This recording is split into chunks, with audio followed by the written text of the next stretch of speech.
مساء الخير. مساء الخير يا حبيبي.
المشكلة بالنسبة لمصر مش التسليح ولا الصواريخ ولا اللي بيحصل في مفاعل أنشاص. لا، المشكلة الحقيقية واللي احنا لازم نتنبأ ليها إن جمال عبد الناصر مندفع في التصنيع بشكل مش طبيعي، شكل مش منطقي، زي ما يكون بيسابق الزمن. ممكن توضح لي وجهة نظرك أكتر عن الموضوع؟ ديفيد، انت رجعت الوطن من كام سنة؟ يعني من حوالي 9 سنين. قبل ما ترجع مصر كان فيها صناعات ايه؟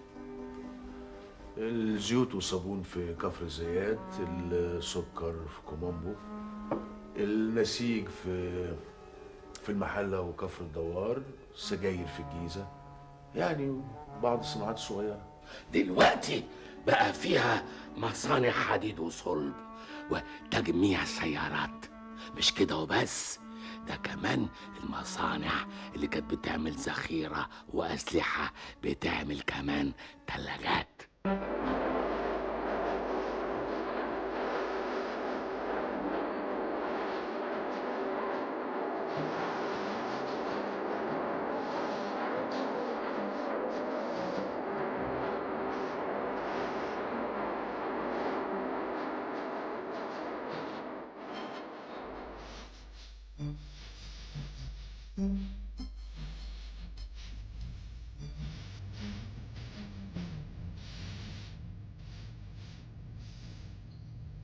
انتوا هتبطلوا كلام في العبارة دي امتى؟ ودي مطرة زي ما انا يا حاجة. زي الناس. ما هو اللي حصل ده حاجة تجنن يا ست ام ابراهيم. ليه؟ هو احنا أول بلد اتغلبت؟ لا لكن بالشكل هو الغلب له أشكال؟ لا احنا أول بلد اتغلبت في حرب ولا آخر بلد هتتغلب. وزي ما في يوم ليك هيجي يوم عليك. وسبحان الحي الباقي، ياما ناس اتغلبت ووقفت على رجليها وخدت حقها. الناس دي أحسن مننا في إيه؟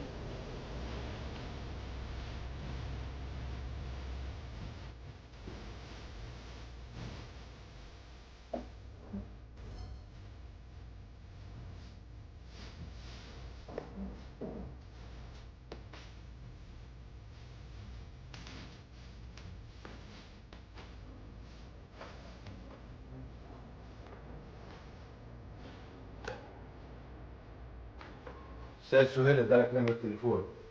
وقت ما تحب تشوف اي حد مننا في اي وقت بالليل او بالنهار اتصل بيها هتلاقيها.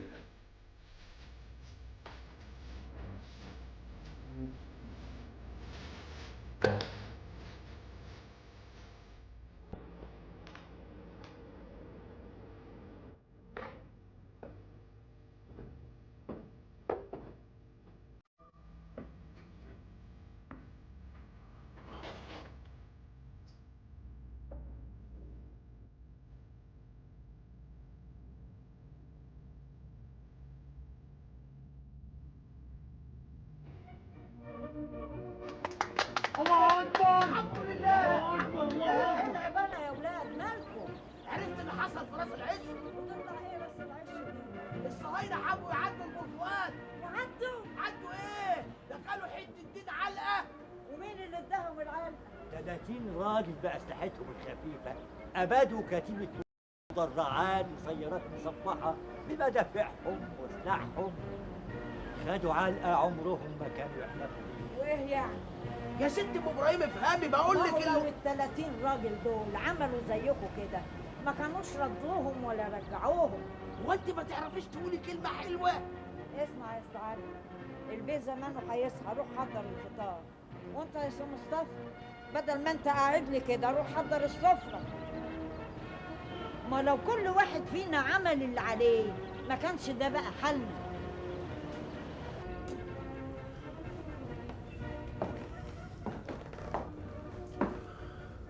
أيها المواطنون، إليكم البيان التالي. قامت قوة مدرعة إسرائيلية من الجنوب وبحذاء الشاطئ الشرقي للقناة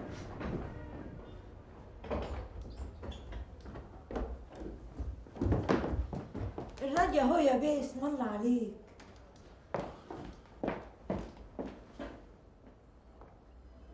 فتصدت لها فصيلة من مقاتلين يبلغ عددها 28 فرداً مزودين بالأسلحة الخفيفة. وعند قرية رأس العش تم تعامل الفصيلة المصرية بأسلحتها الخفيفة مع الكتيبة المدرعة الإسرائيلية، فأصابت طلائع القوة الإسرائيلية بأعطاب أوقفتها عن الحركة. وبعد معركة ضارية أبلى فيها جنودنا بلاء عظيما اضطر العدو للفرار.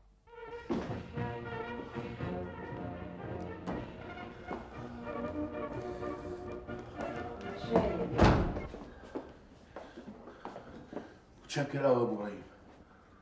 ست ام ابراهيم، ايوه يا بيه. انت زعلانه مني؟ انا زعلانه عليك مش منك.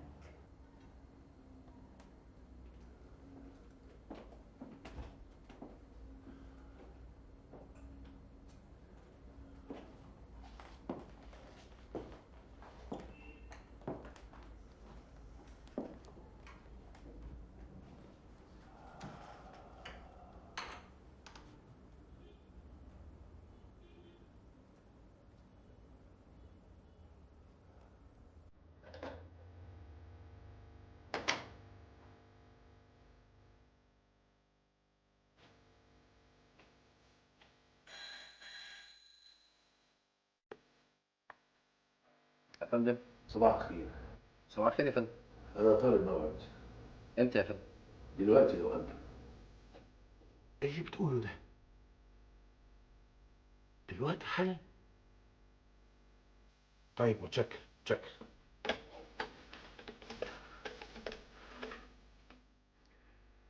صباح الخير يا فندم.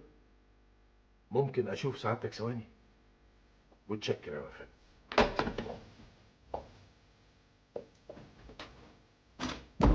ايه ده؟ السرعة دي؟ هو ده اللي حصل يا فندم. تفتكر هو طالب مقابلة ليه؟ الحقيقة مش عارف، صعب التخمين في حالة زي دي. ممكن يكون غير رأيه؟ رغم اني بتمنى ان ده يحصل، لكن انا شايف ان ده صعب جدا. صعب في 24 ساعة يغير موقفه 360 درجة. لا ايه يا عزيز؟ إلا إذا كان في حاجة حصلت، حاجة دفعته لتغيير رأيه أو كشفت له بعض الحقائق اللي كانت غايبة عنه. عموما اعمل لنا مؤتمر بعد ربع ساعة وابعت عربية جديدة. العربيه جاهزه يا بيه.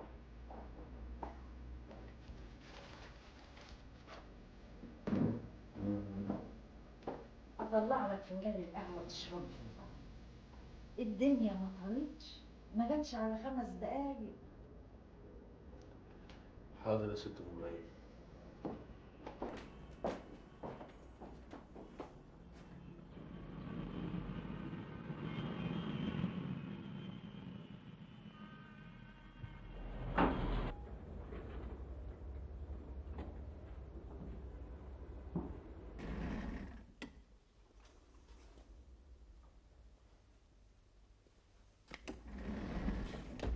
اهلا يا رافت. اتفضل.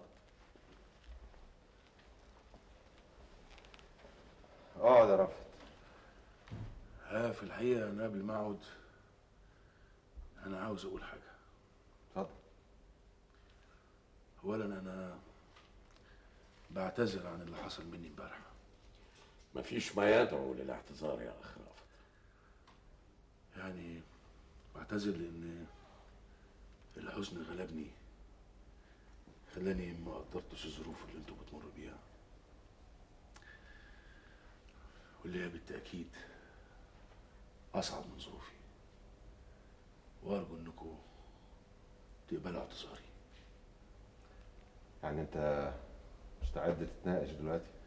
تماما يا سيد نديم. قهوة؟ أكون شاكر لسيادتك جدا. في البداية يا رأفت لازم تعرف حاجة مهمة جدا. إيه هي يا فندم؟ إن إحنا مقتنعين تماما بطلب اعتزالك.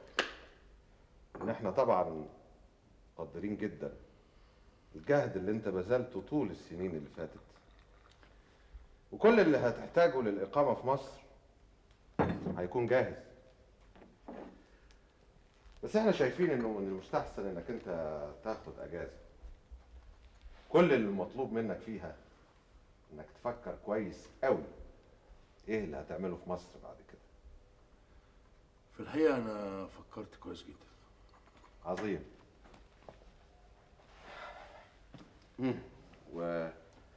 ووصلت لايه؟ أنا راجع إسرائيل تاني.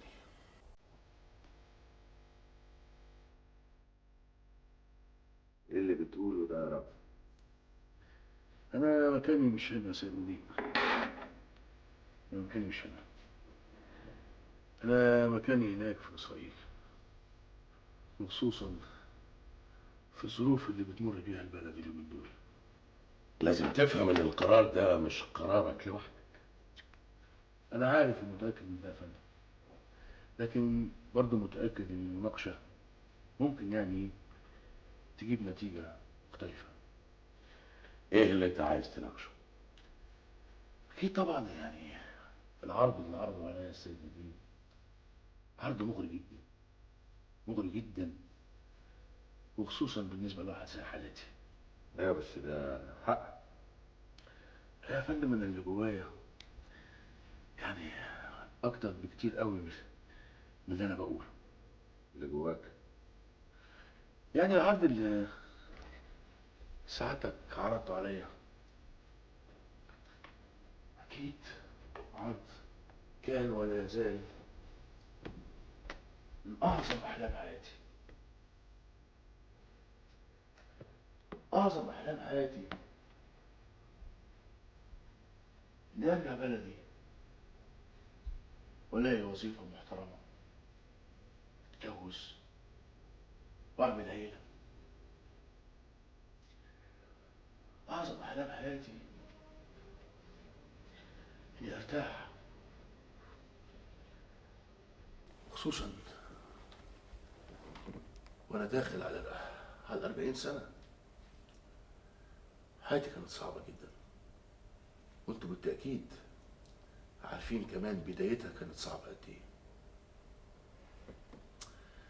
لكن ارجع واقول طب والشبكة اللي هناك في اسرائيل دي مين هيشغلها بعدي؟ دي مسؤولياتنا احنا يا رأفت. انا عارف ده يا سيد نديم، لكن مهما كان اللي هيشغلها بعدي اكيد مش هيشغلها بنفس الكفاءة اللي كنت بشغلها بيها. الناس دول انا عارفهم كويس جدا يا سيد نديم، عارفهم واحد واحد، واعرف اشغلهم ازاي. خسارة، خسارة. اسمع يا رأفت، في المدة الأخيرة يا سيد نديم وأنا كنت بتكلم مع السيد حسن القطان، كنت بقول له إن في حوالين مني حاجة غامضة جدا في إسرائيل أنا مش فاهمها. وفهمتها دلوقتي؟ كان لازم أفهمها من سنة 56 لما إسرائيل هجمتنا هي وإنجلترا وفرنسا، لما أمنا قناة السويس وبدأنا نبني في السد العالي. أنا كنت بسأل نفسي سؤال، الناس دي زعلانه ليه عشان اممنا القناه، مع ان ما لهمش مصلحه في ده. حتى في المده القصيره اللي فاتت وعمون بن اهرون بيكلمني عن التصنيع والتحديث والمصانع الحربيه ومصانع الحديد والصلب والدرفله ومصانع الكوك واراضي الاستصلاح الزراعي ومديريه التحرير والوادي الجديد واكتساب الخبرات. اكتشفت في الفتره الاخيره ان الناس دي مش عايزانا نتقدم. احنا ما اتغلبناش. يهودية مردخاي مديرة مكتبي لما رجعت بعد اقل من اسبوع كانت مندهشة، لانها حست ان كل حاجة كانت مترتبة، وان المصريين ما دخلوش الحرب، وان الاراضي كانت متمهدة للاسرائيليين عشان يدخلوها. انا امبارح سألت نفسي، مش ده اللي حصل في 56؟ يا اخي رأفت، الكلام اللي بتقوله صحيح، انما اللي لازم تفهمه ان كل انسان له قدرات ما يقدرش يتخطاها. لازم سيادتك كمان تعرف ان سينا دي بلدي ووطني، وانا اقدر اجيب لكم حاجات كتيره قوي عنها. مش ملاحظ انك منفعل شويه؟ انا طبعا منفعل يا سيد نديم، منفعل جدا، لان اعرف الناس دي كويس، واعرف ممكن يعملوا ايه في سينا وازاي بيفكروا. بس وجودك في مصر هيفيد المعركه جدا، ورجوع اسرائيل هيفيدها اكتر. ايوه، بس رجوعك دلوقتي هيكون في ضغط على اعصابك. انا عارف اني هتعب، وهتعب اكتر مما انا تعبان، لكن التعب مش مهم، المهم النتيجه. تفتكر وانت في الحاله دي ممكن تدينا النتائج المطلوبه؟ بس سيادتك قلت لي امبارح اننا خسرنا المعركه بس ما خسرناش الحرب. معقول يعني اسيب موقعي وارجع للصفوف الخلفيه؟ بس انت تعبت وكفايه عليك كده. ما تخافش عليا. ما اقدرش ما اخافش عليك، لازم اخاف. اعتبرني فدائي. هو مش في رجاله بيعبروا القناه وبيقوموا بعمليات مجننه الاسرائيليين؟ اعتبروني واحد منهم. ده رايك النهايه يا رافت؟ مش معقوله كمان يا سيد نديم البلد تبقى في ظروف زي اللي احنا فيها دي وانا بقى قاعد مستريح كده، عربيه ووظيفه محترمه ومرتب كبير. انا ماليش غير سكه واحده بس، لازم ارجع اسرائيل تاني وانا هما. انا مش عاوز اضيع وقتكم كتير، لان انا عارف وراكم قد ايه مسؤوليات ومسؤولياتكم جسيمه. لا ولا يا رافت؟ تحت امرك يا سيد نديم. انت ايه اللي خلاك تغير رايك بالشكل ده؟ هو في الحقيقه يا سيد نديم كذا حاجه، بس اهم حاجه شخصين. شخصين؟ عمون بن اهرون، واعتقد انكم عارفينه كويس. والشخص التاني؟ الست ام ابراهيم. ام ابراهيم؟ انا اكتشفت امبارح اني وقعت في غلطه كبيره جدا. غلطة ايه دي؟ ان من يوم ما رحت اسرائيل ما كانش قدامي غير ان ادي واجبي وبس. غرقت في اسرائيل كلها، في مشاكلها وفي ناسها، في السفارديم والاشكناز والهستدرات والكنيست، كذا مليون حاجه، لدرجه اني نسيت مصر، نسيت بلدي، نسيت اغلى حاجه في حياتي. حتى عمون لما كان بيتكلم عن مصر كنت بحس انه زي ما يكون بيتكلم عن بلد بعيده قوي. وعمون برضو لما كان بيتكلم عن التصنيع والتحديث والاراضي المستصلحه كنت بتغاظ قوي من كلامه، لكن ما كنتش بفكر فيه. امبارح بس انتبهت للغلطه، اكتشفت ان كل الاجهزه الموجوده في الفيلا صناعه مصريه. ما انتبهتش ان اللي حصل في 13 سنه ما كانش ممكن يحصل في اقل من قرن من الزمان، وده اللي مخوفهم وده اللي مجننهم. طيب ايه بقى حكايه ام ابراهيم؟ امبارح الرجاله وهم فرحانين بمعركه راس العش وعمالين يقلبوا في المحطات عشان يسمعوا البيان العسكري مره ومرات كتيره، ام ابراهيم قالت لهم جمله غريبه قوي. قالت ايه؟ قالت ان الفصيلة اللي في راس العش لو قعدت تندب حظها زي ما هم عاملين ما كانتش صدت الهجوم اللي بالمدرعات وهم ما معهمش غير بنادق بس.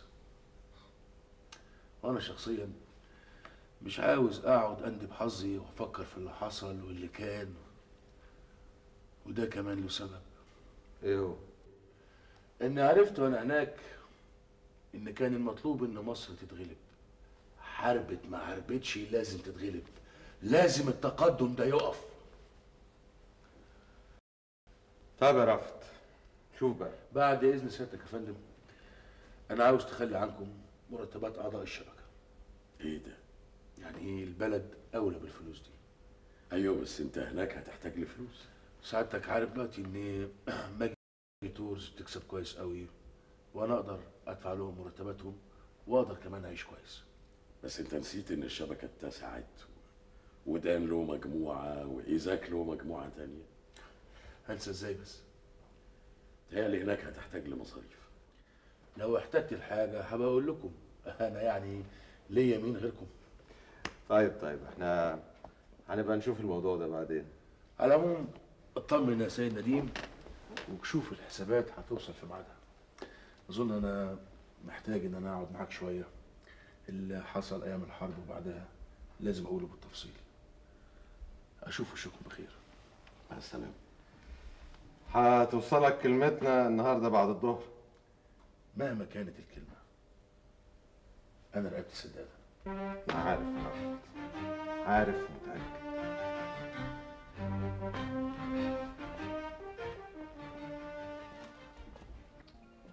هما مش قالوا انهم دمروا الطيران المصري كله؟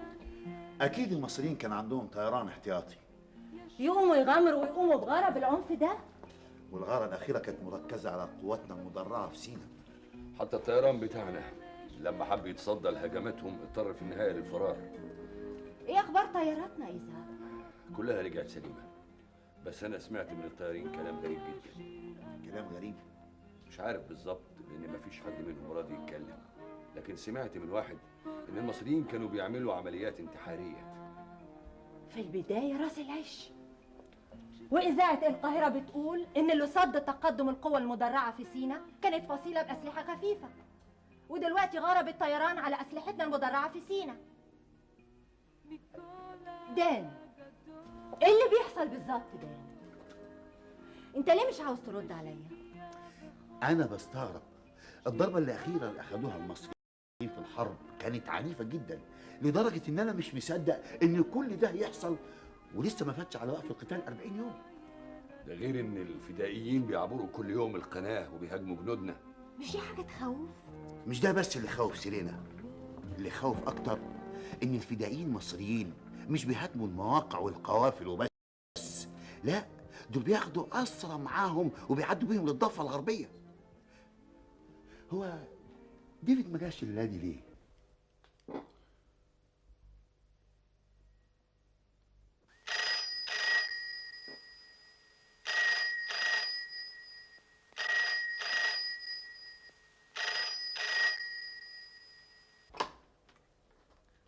الو، ديفيد أنت فين؟ انت عارفه انا ورايا ايه سيرينا؟ أنت لسه بتدرس المشروع المجنون اللي قلت لي عليه؟ يعني قدام مني كام بند كده هخلصهم واجي فورا. طب ما تتأخرش، الناس بتسأل. حالا سيرينا حالا. مشروع ايه اللي بتتكلمي عنه سيرينا؟ مش دي حاجة غريبة؟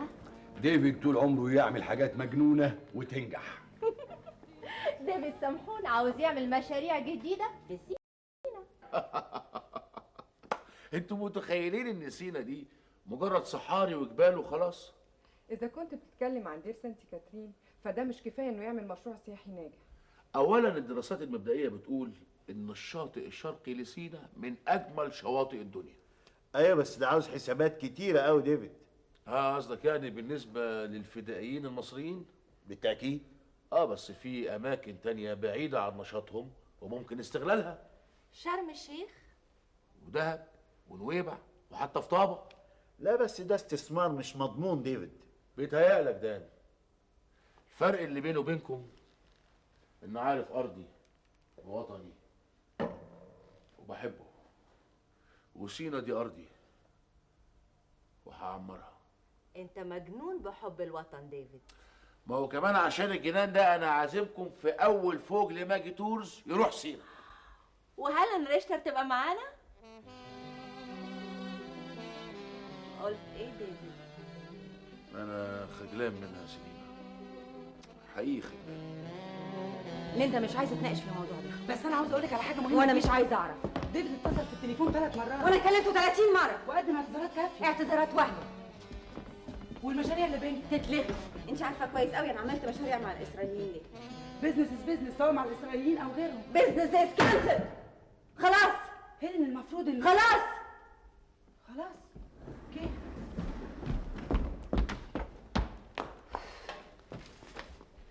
باردون فراو ريشتر. في ايه يا اولجا؟ الحقيقه في زائر. والزائر ده ملهوش اسم؟ له طبعا. واسمه ايه؟ اسمه هيرسم. قلت مش عايزه.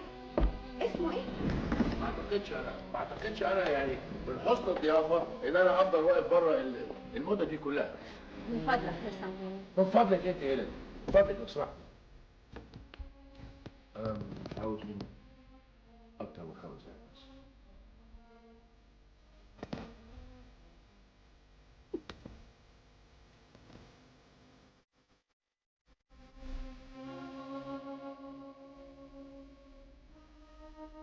ديفيد بكرهك. تبقي غلطانة. يا حبيبي في حد في الدنيا يكره إنسان بيحبه الحب ده كله؟ ليه هربت مني؟ أنا كنت عاوز أهرب مني.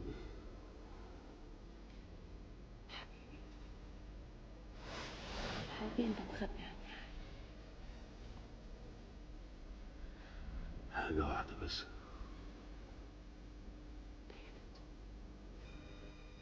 لا يا حبيبتي، هو ده اللي تعبني. معقول عشان بحبك انت تعبان؟ لأن أهم بنود الحب هي الثقة. صحيح. أنت بتثقي فيا؟ دلوقتي ايه؟ بكرة.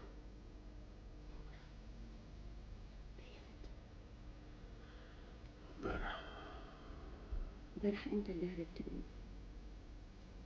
صدقتي؟ سيرينا قالت لي.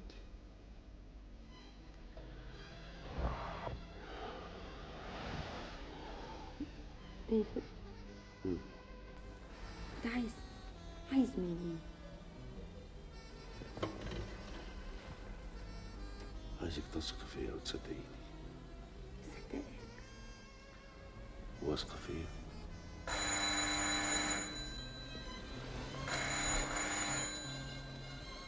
مش هترد على التليفون؟ انت عايزني ارد؟ مش يمكن في شغل؟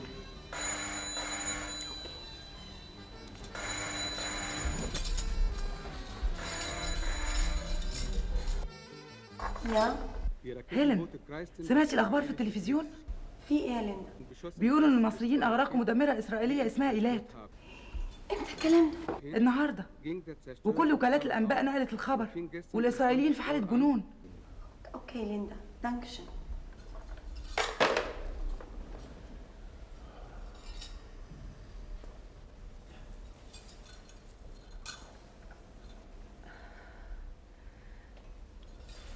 في حاجة هيلين؟ في خبر وحش. ايه؟ المصريين اغرقوا المدمره ايلات.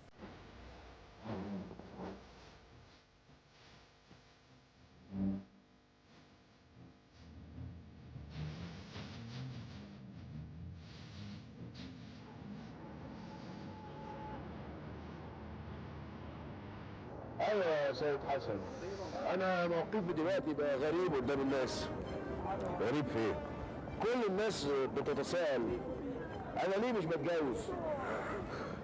وانت لسه بتتجوز؟ ديفيد شارل سمحون بقى شخصية اعتبارية في تل أبيب. الناس بتتساءل، ما يتساءلوا يا اخي. طب الاول انا كنت هواي وماليش امان، لكن دلوقتي بقى بصراحه انا مش قادر العب الدور ده. اقدر اعرف سعادتك بتبص لي كده ليه؟ هيلين شيبربور في حاجه بالنسبه لها؟ اطلاقا. طب ليه؟ يعني انا المفروض حياتي دلوقتي تبقى طبيعيه. انت فعلا حياتك طبيعيه. ديفيد كفايه كلام في الموضوع ده.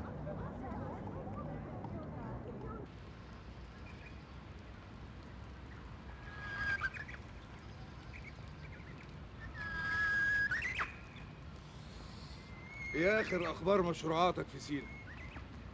في الحقيقة في مجموعة مشاريع حوالين بناء اوتيل في شرم الشيخ ومجموعة شاليهات في دهب ونويبع، لكن انا لسه ما استقريتش. انما معلوماتنا ان اوتيل شرم الشيخ متواضع شويه، لان منطقة زي دي مش ممكن يبقى فيها اوتيل 5 نجوم. بس في حاجه بقى اهم من الفنادق والسياحه. ايه هي؟ في كلام في وزاره الدفاع حوالين بنى خط دفاع على القناه. ده الخط اللي اقترحه الجنرال بارليف، والظرف ده فيه كل المعلومات اللي وصلتنا عنه. في اخبار تانية؟ إزاك بن عمتاي بطل قمار. معقولة؟ بيقول ان علاقته بالمنظمة وبيا خلت لحياته قيمة. وانت راجع اسرائيل امتى؟ احتمال بكرة او بعده. على كل حال هبقى اتصل بسيادتك.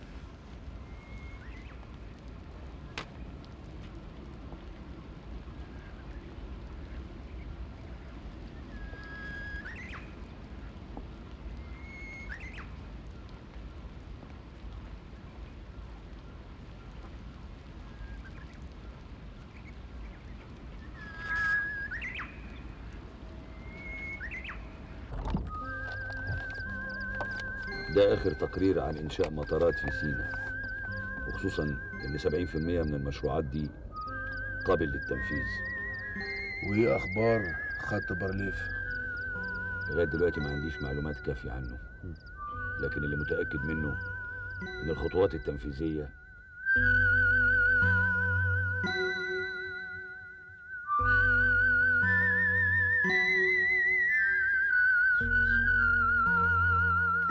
والتصميمات الخاصة بالخط ده هتتحط فين؟ هي لغايه دلوقتي محاطه بالسريه التامه، لكن اعتقد ان احنا هنحصل عليها بشكل او باخر.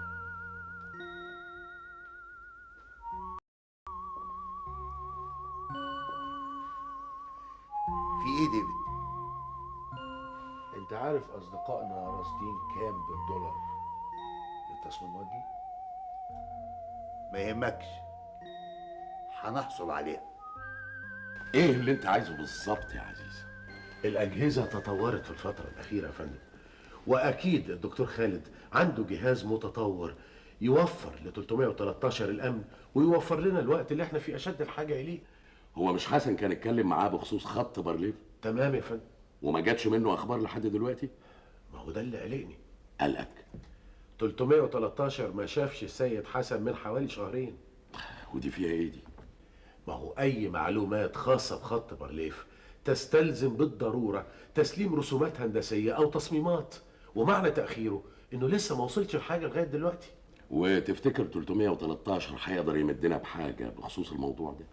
طبعا يا فندم، ده اللي أنا منتظره منه.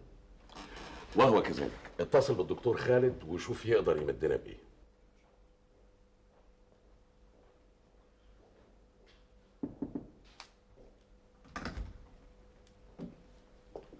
اهلا اهلا سيد جبالي، خطوه عزيزه. اهلا بيك. اتفضل. مش تطلب لي شاي الاول؟ زمانه في الطريق. ايه ده؟ افهم من كده انك عامل حسابك على كل حاجه؟ طلباتك. تهيألي انك عارف. الاخبار صديقنا ايه؟ محتاجين جهاز إرسال. مش هيعترض؟ البركة فيك.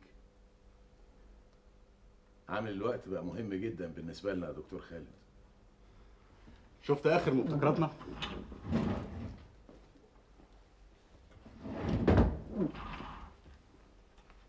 على حسبك. جربها كده. احنا اللي صممناها. قصدك احنا اللي صممناها. ايه ده؟ انت عاوز تقول لي ان ده يبقى جهاز ارسال؟ هو رأفت مش معاه شفرة رقمية؟ طبعا.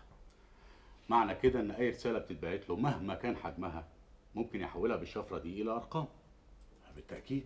والارقام دي بقى مهما كان عددها ممكن تتخزن في الذاكرة اللي في الآلة دي. عظيم. بعد ما بيخزن الرسالة وهو في اي مكان، في البيت، في الشارع، في كازينو، على الشاطئ، لو داس على الزرار اللي على الشمال ده بتوصل الرسالة هنا في مصر في خلال 10 ل 12 ثانية. طب والاستقبال؟ احنا بنستقبلها هنا على جهاز خاص. ايه ده؟ كل رسالة بتوصل في صفارة طويلة شوية ومضغوطة. معنى كده ان الجهاز ده مش ممكن يتكشف. انا باخد الصفارة دي بقى وبعمل لها تكبير الكتروني على جهاز اخر، بتديني الرسالة كاملة وبشكل طبيعي. عفانم عليك. طيب انا اقدر اخد الجهاز ده امتى؟ انا جاهز في اي وقت. تقدر تتخيل ان في فدائيين مصريين بيعبروا القناه؟ ايوه، لاحظ ان في كمان كومانزو اسرائيليين بيعبروا الشاطئ الغربي. يبقى اكيد الحرب لسه ما خلصتش. مين قال انه الحرب خلصت؟ هو جنرال ديان مش قال انه قاعد جنب التليفون منتظر مكالمه من عبد الناصر؟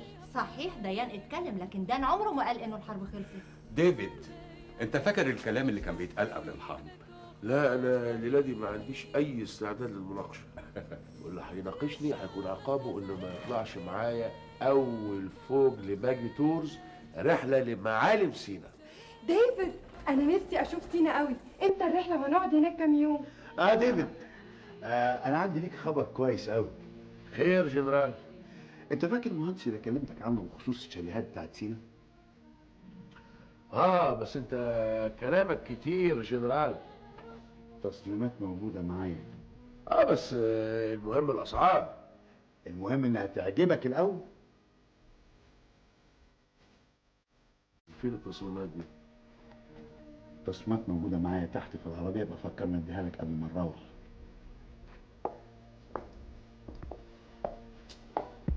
انت ايه حكايتك؟ حكايه ايه تاني سيدي؟ ايه اخبار هلا؟ انت اللي تقولي؟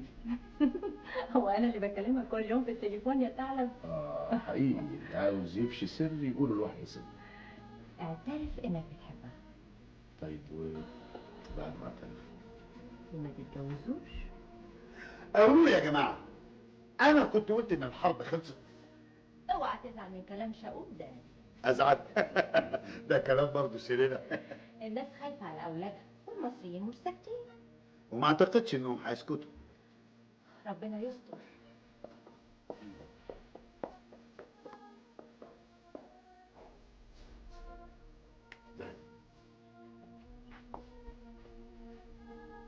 ايه حكايه التصميمات الهندسيه دي؟ ما هي نسخه من تصميمات خط برلين. صحتك جنرال. صحتك ديفيد.